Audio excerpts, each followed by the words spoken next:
Is the Taliban takeover of Afghanistan now inevitable? No, it is not. Because you have the Afghan troops have 300,000 well-equipped as any army in the world, and an air force against something like 75,000 Taliban. It is not inevitable.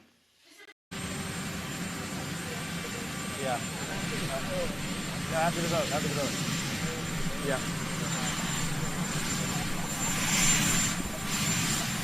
Our own intelligence community has assessed that the Afghan government will likely collapse. That is not true. Can you please clarify what they have told you about whether that will happen or not? That is not true.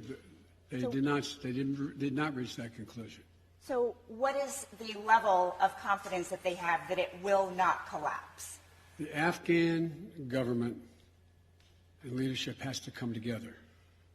They clearly have the capacity to sustain the government in place.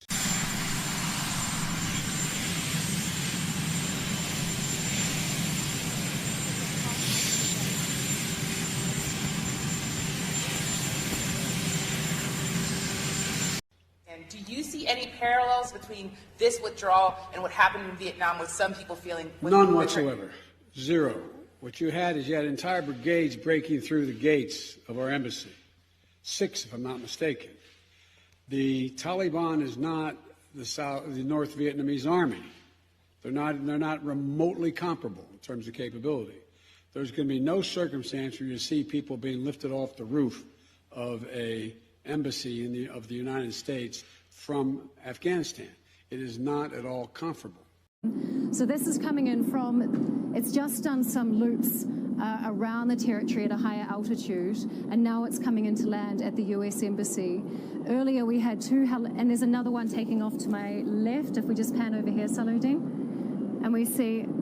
So, Charlotte, one assumes that is the evacuation process ongoing, that what we're looking at in terms of helicopters. Is that right? Yeah, what you're looking at, we've just had 2 more helicopters take off from the US Embassy, and this is how they're ferrying people back and forward. And then we have, I can see 4 in total. These ones heading directly for the airport now, and more coming in.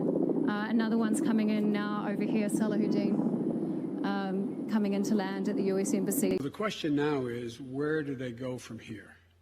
That the jury is still out. But the likelihood there's going to be the Taliban overrunning everything and owning the whole country is highly unlikely.